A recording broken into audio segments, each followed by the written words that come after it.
దివ్యవాణి TV ప్రేక్షకులకు నమస్కారం. Good Samaritan కార్యక్రమానికి స్వాగతం. ఈరోజు మనం కడప కారుణ్య వృద్ధాశ్రమంలో ఉన్నాం.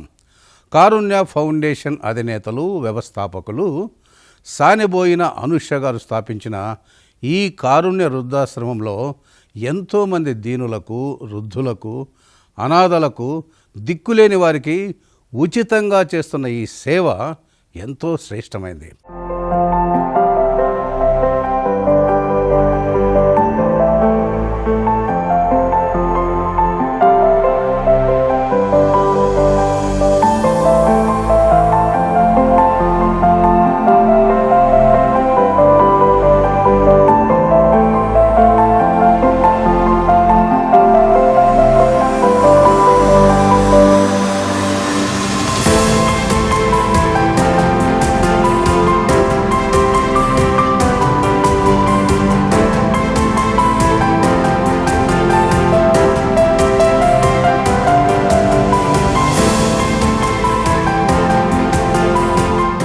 చెప్పండి అనుష గారు, ఈ వృద్ధాశ్రమం ఎందుకు మొదలుపెట్టారు?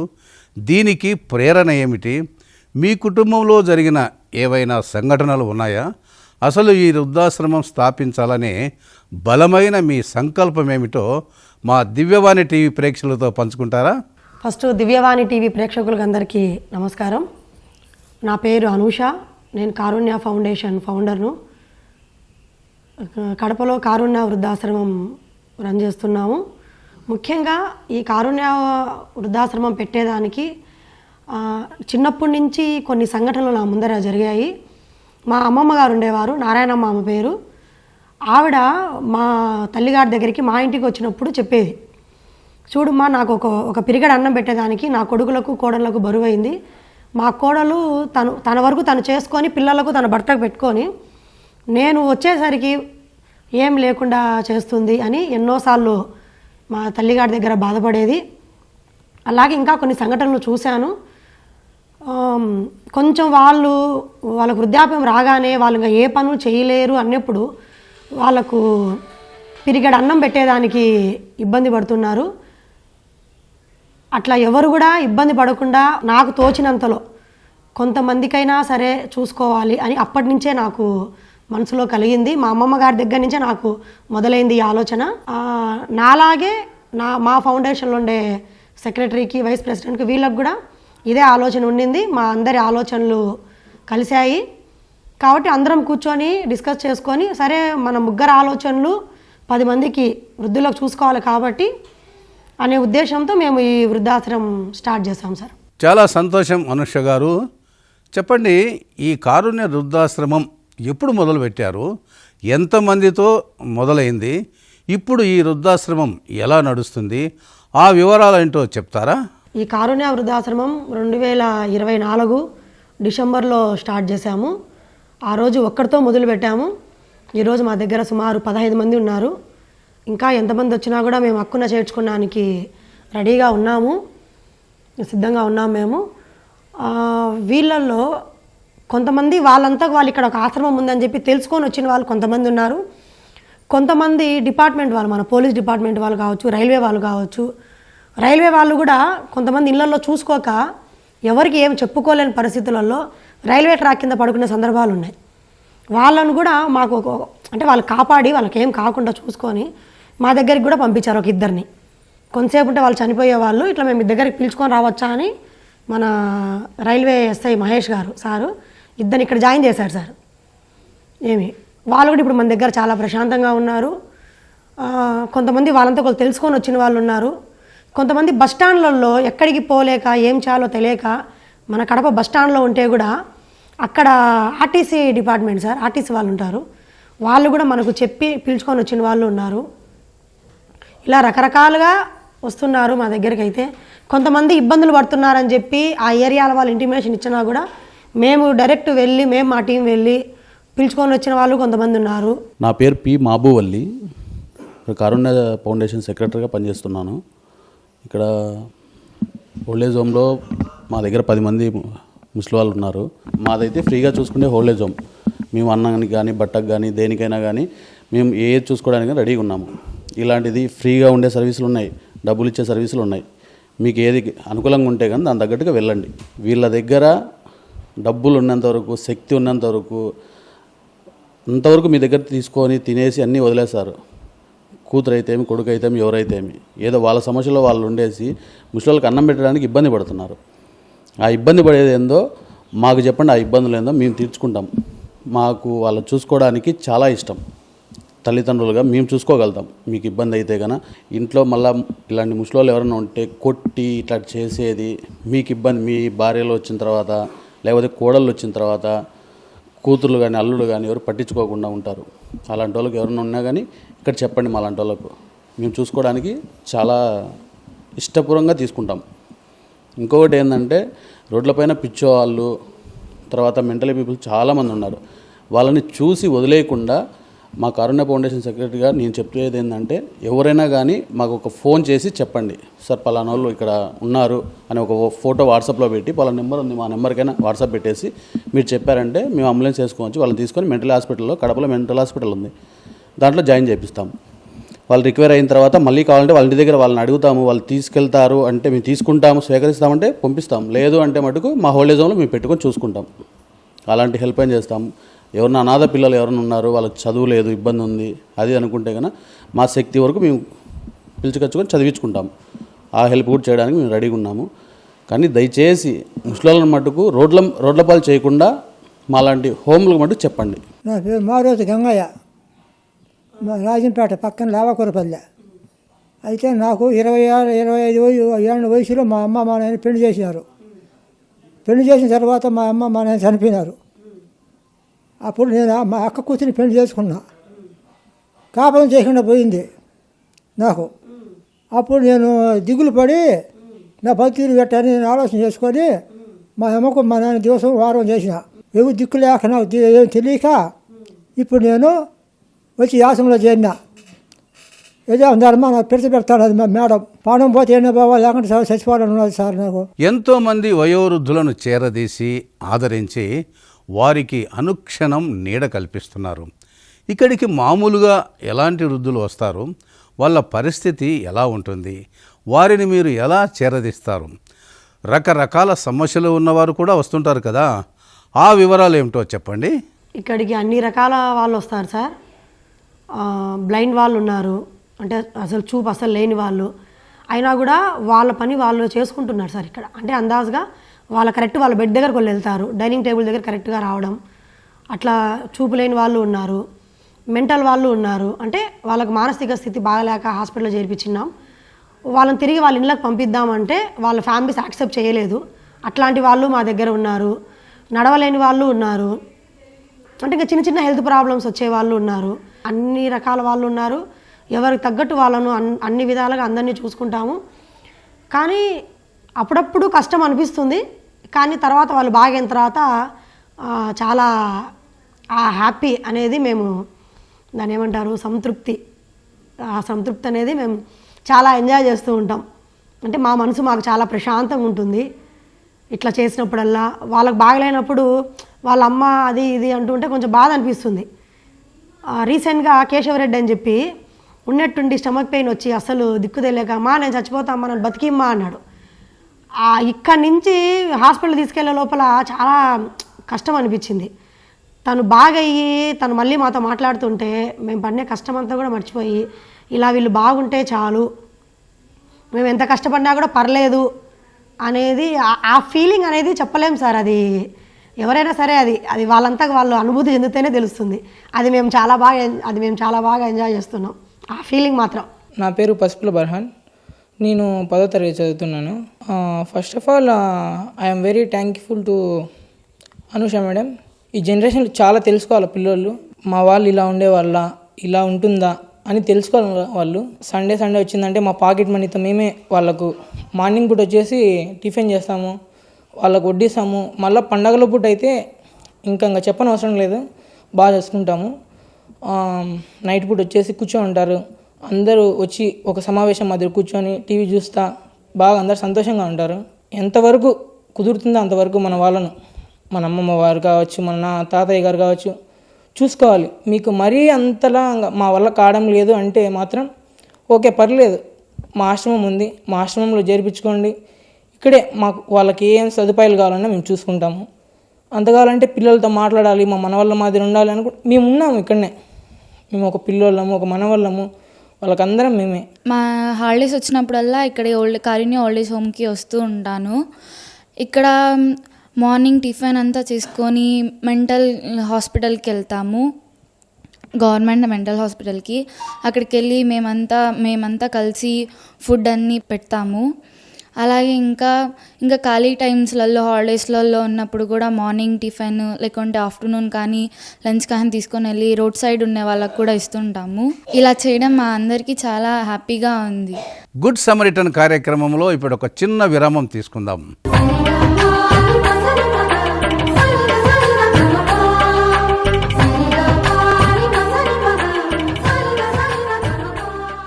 గుడ్ సమరిటన్ కార్యక్రమానికి తిరిగి స్వాగతం.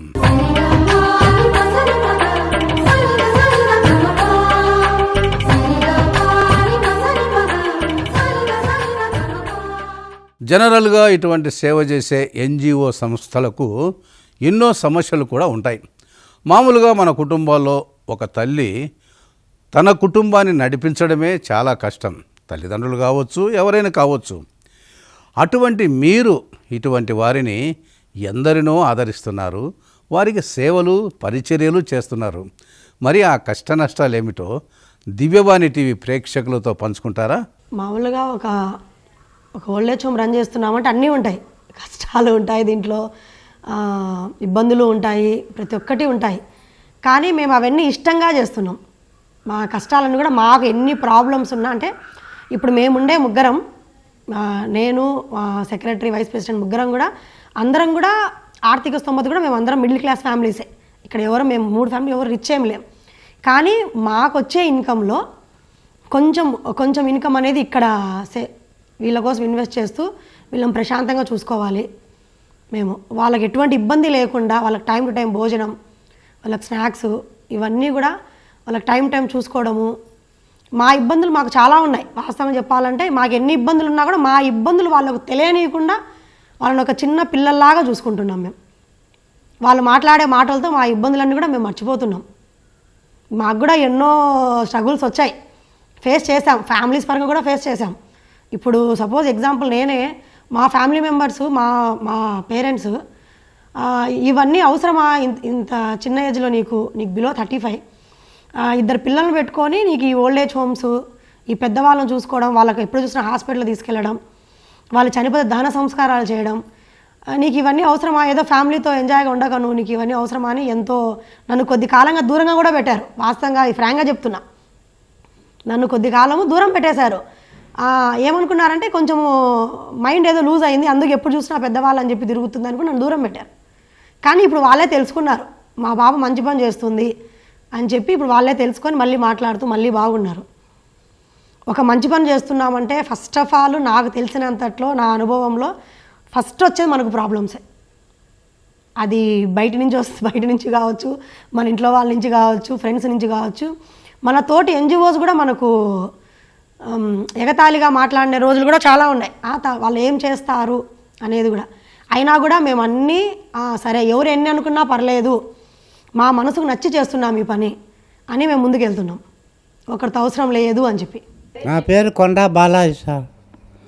మాది ఆంధ్రానే. అక్కడ సంసారం చేస్తున్నాను నేను, గొడవలు వచ్చినాయి, అక్కడి నుంచి వచ్చేసాను బయట. 93లో వచ్చాను సార్ బయట. నేను ఏదో ఒక పని చేసుకుంటా బతుకుతా ఉన్నా. చీరాల్లో వచ్చి కరోనా వచ్చింది.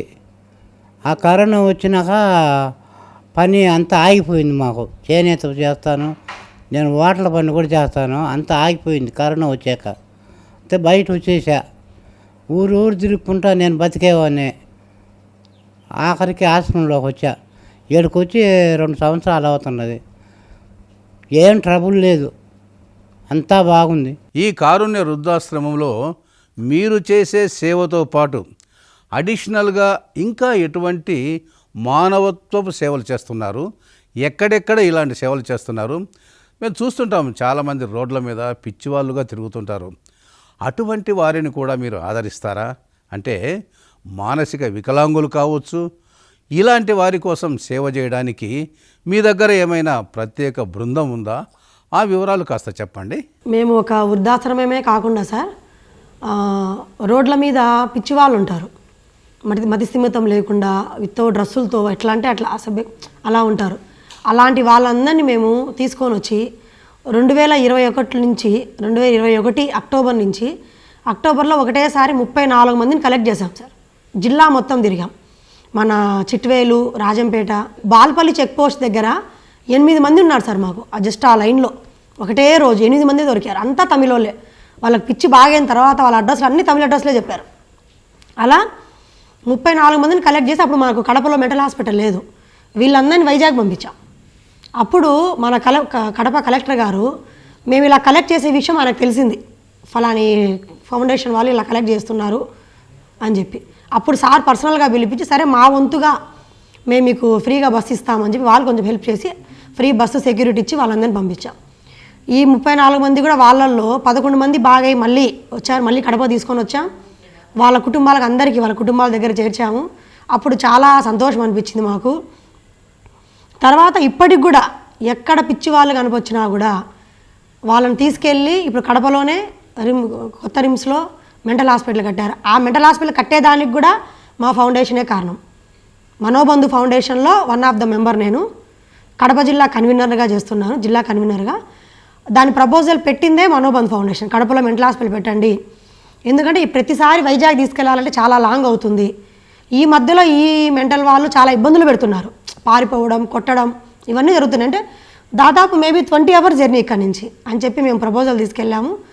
మేము తీసుకెళ్ళిన తర్వాత 1.5 year కల్లా కడపలో మెంటల్ హాస్పిటల్ కూడా పెట్టారు. ఈ వీళ్ళను మేము తీసుకెళ్లేటప్పుడు మేము ఎన్నోసార్లు దెబ్బలు తిన్నాము, ఎన్నో తిట్లు తిన్నాము. నాకైతే ఒక అమ్మాయి మన కడప డిఎస్పి వాసుదేవన్ సార్ పంపించారు అమ్మాయిని. ఈ అమ్మాయి వయసు అమ్మాయి ఇలా తిరుగుతుంది రోడ్ల మీద, ఈ అమ్మాయి బాగా అయితే బాగుంటుంది, కొంచెం మీ అమ్మాయిని కూడా మీ దాంట్లో జాయిన్ చేసుకొని పంపిండి అమ్మ అని పంపించారు. ఆ అమ్మాయి ఒకసారి నన్ను సడన్గా వచ్చి తలతో కొడితే కడుపుకు 16 రోజులు నేను హోలిస్టిక్ హాస్పిటల్లో ఉన్న ఐసీయూలో, అంతగా కొట్టింది. ఇటువంటివన్నీ చాలా ఉంటాయి సార్. మా బ్రదర్కి అయితే ఎర్రగుంట్లలో ఎలిజబెత్ మేడం అని ఉన్నారు, నైట్ షెల్టర్ రన్ చేస్తుంది మేడం. ఇక్కడ ఒక 2 ఉన్నారు, అనుష కొంచెం మీరు వచ్చి కలెక్ట్ చేస్తే బాగుంటుంది వీళ్ళను, మాకు ఇక్కడ ఇబ్బంది పెడుతున్నారు నైట్ షెల్టర్ దగ్గర అంటే అక్కడికి కూడా వెళ్ళాం. అతను రాయితో కొట్టింటే మా తమ్ముడి వెనకాల వీపులో బర్లు దెబ్బతిన్నాయి. అంతగా కొడతారు వాళ్ళు, కొట్టబడితే మనం తట్టుకోలేము. ఇట్లాంటివన్నీ ఎన్నో ఎదుర్కొన్నాము.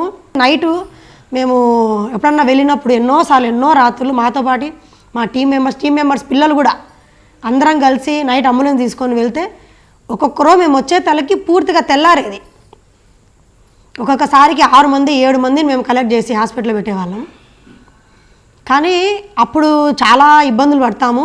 కొంతమంది దగ్గర కత్తులు ఉన్నాయి, ఒక్కొక్కరి దగ్గర 3-4 కత్తులు కూడా. సరే ఇవన్నీ అన్నీ ఫేస్ చేసి వాళ్ళని హాస్పిటల్లో జాయిన్ చేసి వాళ్ళకి ట్రీట్మెంట్ ఇప్పించి వాళ్ళ ఫ్యామిలీస్ దగ్గరికి పంపించేటప్పుడు ఉంటుంది సార్, రియల్లీ చాలా హ్యాపీగా ఉంటుంది. ఒక ఇన్సిడెంట్ చెప్తాను జరిగింది. ఒక లక్ష్మి అనే అమ్మాయిని పట్టుకొని వచ్చాము. అంటే పెద్ద ఆవిడ, మేబీ 40 years + 45 years ఉంటాయి. ఎట్లా ఎంత వరగలకంటే అంత వరగలగా తిట్టింది ఆ రోజు. ఆ ఫొటోస్ అన్నీ సేవ్ చేసి పెట్టినాం. తర్వాత తను డిశ్చార్జ్ అయ్యి బాగా వచ్చిన తర్వాత నెల్లూరు దగ్గర రైల్వే కోడూరు వాళ్ళ ఊరు అని చెప్పింది. అక్కడ డిపార్ట్మెంట్ ద్వారా వాళ్ళకి ఇంటిమేషన్ ఇచ్చాం. వాళ్ళ బ్రదర్, వాళ్ళ అమ్మగారు, వాళ్ళిద్దరు కొడుకులు వచ్చారు. వచ్చినప్పుడు వాళ్ళు ఎవరు లక్ష్మి అంటే మా అన్న మేడం అని వాళ్ళని పోయి తను హక్ చేసుకొని వాళ్ళ అన్న, వాళ్ళ అమ్మ, వాళ్ళ పెద్ద కొడుకు, వాళ్ళ అమ్మ గుర్తుంది, కానీ చిన్న కొడుకు గుర్తులేదు వాళ్ళ అమ్మ. అప్పటికి 11 years అంట వాళ్ళ అమ్మ వాళ్ళ ఇల్లు వదిలిపెట్టి వెళ్ళి, అంటే మతి స్థిమితం లేక వెళ్ళి. వాళ్ళు ఆ రోజు బాధపడ్డాము, ఇప్పటికీ మర్చిపోలేను. అటువంటి సంఘటనలు చూసినప్పుడు మేము ఎన్ని తిట్లు తిన్నా పర్లేదు, వాళ్ళతో ఎన్ని దెబ్బలు తిన్నా పర్లేదు, వాళ్ళు బాగైనారు అనే ఆ హ్యాపీ అనేది, ఆ సంతోషం, ఆ ఫీల్ చాలా బాగుంటుంది. నా పేరు ఆవుల శివప్రసాద్. నేను కారుణ్య ఫౌండేషన్ కడపలో వైస్ ప్రెసిడెంట్గా పనిచేస్తున్నాను. సో ఈ వృద్ధాశ్రమం రన్ చేయడం నాకు చాలా సంతోషంగా ఉంది. ఎందుకంటే సమాజంలో చాలామందిని చూస్తున్నాము, వాళ్ళు వయసులో ఉన్నప్పుడు వాళ్ళ వయసుని, వాళ్ళ శ్రమని పిల్లలకి కానీ లేకుంటే వాళ్ళ బంధువులకు కానీ వారు ఎంతగానో చేసి వాళ్ళందరినీ కూడా వాళ్ళు బాగా చూసుకోవడం జరుగుతుంది. కానీ వాళ్ళు అంటే చివరి దశకు వచ్చేసరికి వాళ్ళని ఎవరు పట్టించుకోవడం లేదు. వయసు అయిపోయిన వారి వృద్ధులతో నేను మాట్లాడినప్పుడు వాళ్ళు చెప్పి బాధపడినటువంటి సన్నివేశాలు ఇవన్నీ కూడా నా హృదయాన్ని కొంచెం కదిలించాయి.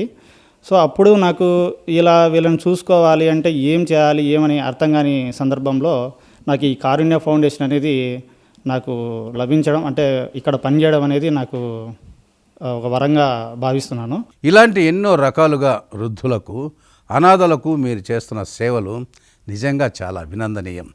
ఇటువంటి సేవా కార్యక్రమాలు చేసేటప్పుడు ప్రతిరోజు ఒక సవాల్ లాంటిదే.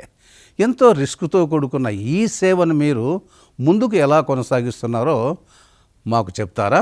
మా ఫౌండేషన్ తరఫున మేము వికలాంగులు ఉంటారు ఇళ్ళల్లో, కొంచెం వాళ్ళకి ఆర్థిక పరిస్థితి బాగాలేని వాళ్ళకు ప్రొవిజన్స్, రైస్ అన్నీ కొన్ని కిట్స్ కూడా ఇచ్చాము వాళ్ళకు. ఒక 5 మందికి వీల్ చైర్లు ఇచ్చాను ఫౌండేషన్ తరఫున. 5 మందికి సరుకులు మాత్రము ఎంతమందికి ఇచ్చామో గుర్తులే, చాలామందికి ఇచ్చాము ప్రొవిజన్స్. వాళ్ళకి ఏదైనా మెడికల్గా కావాలంటే కూడా హెల్ప్ చేస్తూ ఉంటాను నేను, మా ఫౌండేషన్ తరఫున హెల్ప్ చేస్తూ ఉంటాము.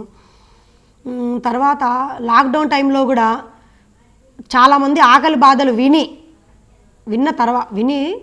వీళ్ళకి ఏదైనా చెయ్యాలి అనే ఉద్దేశంతో ఇంట్లో నేను మా ఫ్యామిలీ మెంబర్స్ కలిపి ప్రతిరోజు దాదాపు 200 నుంచి 250 మందికి భోజనాలు చేసి అవి ప్యాకెట్స్ లాగా కట్టి మొత్తము కడప మొత్తం ఎక్కడెక్కడ ఎవరెవరు ఇబ్బంది పడుతున్నారు, ఫుడ్ లేక ఇబ్బంది పడే వాళ్ళకి అందరికీ కూడా తీసుకెళ్ళి ఇచ్చేవాళ్ళం మేము. ఇంకా ఏదన్నా కొన్ని స్కూల్స్లో పిల్లలకు బుక్స్ లేని వాళ్ళ బుక్స్ ఇచ్చాము. పిల్లలకు వాళ్ళు గ్లాసులు పెడితే ఒక 2-3 గ్లాసులతోనే స్కూల్ అంతా తాగుతున్నారు పిల్లలు, అది కూడా గమనించి ప్రతి ఒక్క పిల్లలకు వాటర్ బాటిల్స్ ఇచ్చాము. వాళ్ళకి చెప్పులు, బ్యాగులు, కొన్ని స్నాక్స్, పుస్తకాలు. 10th క్లాస్ పిల్లలకు ఎగ్జామ్స్ టైంలో వాళ్ళకు ఎగ్జామ్స్ కావాల్సిన కిట్స్ అంటే ప్యాడ్, జామెట్రీ బాక్స్ ఇట్లాంటివన్నీ ఇవి. కొంతమంది పిల్లలకు ఫీజులు కట్టాము. ప్రజెంట్ వచ్చేసేసి ఒక 2 పిల్లలు అడాప్ట్ చేసుకొని, సిద్ధు, నరసింహ పిల్లల పేర్లు, వాళ్ళిద్దరిని అడాప్ట్ చేసుకొని వాళ్ళ పిల్లలకు కావాల్సిన స్కూల్ ఫీజెస్ కానీ, వాళ్ళకి హెల్త్ చెకప్స్ కానీ, వాళ్ళకు బట్టలు కానీ, ఫుడ్ కానీ, ఎవ్రీవన్ ఆ 2 పిల్లలకు A to Z మా ఫౌండేషన్ వాళ్ళమే చూసుకుంటున్నాము. ఇంకా ఫ్యూచర్లో ఇంకా కొంతమంది అడాప్ట్ చేసుకొని చూసుకుందాం. లేదంటే నా మెయిన్ ఉద్దేశం ఏమంటే ఒక ఓల్డ్ ఏజ్ హోమ్తో పాటు ఒక పిల్లలకు హోమ్ కూడా పెట్టాలని, అనాథ పిల్లలకు, తల్లిదండ్రులు లేని పిల్లలకు ఒక హోమ్ లాగా పెడితే ఈ పిల్లలను, ఈ పెద్దవాళ్ళను, ఆ పిల్లలను ఒకటే చూడబెడితే వాళ్ళకు కూడా తల్లిదండ్రులు లేని లోటు వీళ్ళు పెద్దవాళ్ళు తీరుస్తారు, ఈ పెద్దవాళ్ళకు కూడా వాళ్ళ మనవరాల లోటు ఆ పిల్లలు తీరుస్తారు. అలా కూడా బాగుంటుంది అని చెప్పి అనుకుంటున్నాను. ఫ్యూచర్లో మీ అందరు సపోర్ట్ ఉంటే, దేవుడి దయ ఉంటే తప్పకుండా ఫ్యూచర్లో అది కూడా స్టార్ట్ చేస్తాం. నా పేరు వెకిలానండి. నేను కారుణ్య ఫౌండేషన్లో మా హస్బెండ్ వైస్ ప్రెసిడెంట్గా పనిచేస్తున్నారు. మేము ఇక్కడ వృద్ధాశ్రమం పెట్టినప్పటి నుంచి వాళ్ళకి హెల్త్ పరంగా చూస్తూ ఉన్నాం. వాళ్ళకి బీపీ చెక్ చేయడం కానీ, షుగర్ చెక్ చేయడం కానీ, వాళ్ళకి ఏమన్నా హెల్త్ పరంగా సమస్యలు వస్తుంటే వాటిని క్లియర్ చేయడం కానీ చేస్తూ ఉంటాము. ఇక్కడ ఈ వృద్ధాశ్రమంలో వృద్ధులకి సేవ చేయడం నాకు చాలా ఆత్మసంతృప్తిగా ఇస్తుందండి.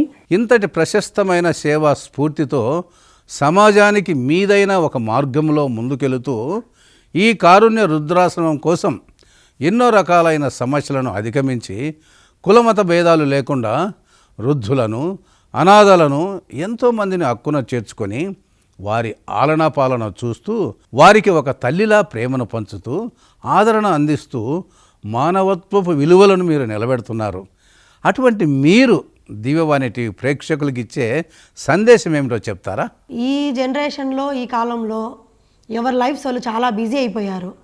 ఇంతకుముందు మా చిన్నప్పుడు హాలిడేస్ వస్తే అమ్మమ్మ వాళ్ళ ఇండ్లు, మేనమామ వాళ్ళు, పిన్ని వాళ్ళు, నానమ్మ వాళ్ళు, చిన్నాన్న వాళ్ళతో అందరితో కలిసి మేము చాలా బాగా ఉండేవాళ్ళం. కానీ ఇప్పుడు ఏమవుతుందంటే పొద్దున్న లేచినప్పటి నుంచి ఫాదర్ ఒక జాబు, మదర్ ఒక జాబు, పిల్లలు ట్యూషను, టీవీ, సెల్లు, లేదంటే ఒక ఆయాన్ని పెట్టేయడం, వాళ్ళు చూసుకోవడం. అట్లా చూసుకున్నప్పుడు తల్లిదండ్రుల గురించి పిల్లలకు ఏ విధంగా అఫెక్షన్ ఉంటుంది? అఫెక్షన్ అసలు ఉండట్లేదు. ఎందుకంటే వాళ్ళు వీళ్ళతో సమయం గడపడం లేదు. ఎప్పుడన్నా హాలిడేస్ వచ్చినప్పుడు ఇలాంటి మాలాంటి వృద్ధాశ్రమాలకు మీ పిల్లల్ని ఒక్కసారి జస్ట్ ఒక విజిట్, హోమ్స్ అంటే ఎలా ఉంటాయి, వాళ్ళకు కొన్ని విలువలు నేర్పియాలి. డైలీ ప్రతిరోజు కనీసం ఒక అరగంటన్నా మన పిల్లల దగ్గర మనం కూర్చొని సమాజం ఇలా ఉందిమ్మా, ఇలా జాగ్రత్తగా ఉండాలి, పెద్దవాళ్ళని ఇలా చూసుకోవాలి, ఇలా విలువ ఇవ్వాలి, చిన్న పెద్ద అనేది ఉండాలి. ఇప్పటికి కూడా మా నాన్నగారికి మా అమ్మగారు ఇప్పుడు కూడా ఎదురియ్యం మేము. ఇలాగే మీరు కూడా మీ పిల్లలందరినీ పెంచండి, వాళ్ళకు కొన్ని వాల్యూస్ అనేది నేర్పివ్వండి. మీరందరూ మీ పిల్లలకి ఇప్పటి నుంచే నేర్పిస్తే రేపు మీ పిల్లలు మిమ్మల్ని మాలాంటి ఓల్డేజ్ హోమ్స్లో వదిలేయకుండా మిమ్మల్ని ఇంట్లోనే పెట్టుకొని మీరు మీ పిల్లల్ని ఎలా చూసుకున్నారో చిన్నప్పుడు అలాగే మీ పిల్లలు మిమ్మల్ని చూసుకునేలాగా మీ పిల్లలు మీరు తీర్చిదిద్దండి. తల్లిదండ్రులను రోడ్లపైన అలా వదిలేయడము మన సంస్కృతి కాదు. దయచేసి మీరందరూ కూడా మీ తల్లిదండ్రులను ప్రేమించండి. ప్రతి ఒక్క కుటుంబంలో కూడా ఫ్యామిలీ ప్రాబ్లమ్స్ అనేవి కామన్, ప్రతి కుటుంబంలో ఉన్నాయి. మీ భార్యలను, మీ పిల్లలను, మీ భర్తలను, తల్లిదండ్రులు అందరినీ కూడా బ్యాలెన్స్ చేసుకుంటూ, అందరినీ కూడా ఎవరికి చెప్పే మాటలు చెప్తూ, అందరినీ బ్యాలెన్స్ చేసుకుంటూ, అందరికి నచ్చజెప్పుకుంటూ ఒకే చోట ఉండేలాగా చూడండి. మిమ్మల్ని చూసి మీ పిల్లలు కూడా నేర్చుకుంటారు. కాబట్టి దయచేసి ఎవరు కూడా మీ తల్లిదండ్రులను బాగా చూసుకోండి, రోడ్ల పాలైతే చెయ్యొద్దండి. చూశాం కదండి, ఈ కారుణ్య ఓల్డేజ్ హోమ్ ద్వారా అనూష గారు చేస్తున్న ఈ మానవత్వపు సేవ ఎంతో అభినందనీయమైంది. వారు ఆదరణతో కూడిన ప్రేమతో చేసిన ఈ సేవ ఎంతో గొప్పది. అటువంటి మానవత్వ స్ఫూర్తితో చేస్తున్న ఎంతోమందిని మనం గుడ్ సమరిటన్ కార్యక్రమం ద్వారా పరిచయం చేస్తున్నాం. వచ్చే వారం మరో మంచి సమరినితో గుడ్ సమరిటన్ కార్యక్రమంలో మళ్ళీ కలుసుకుందాం. అంతవరకు చూస్తూనే ఉండండి మీ దివ్యవాణి టీవీ. నమస్కారం.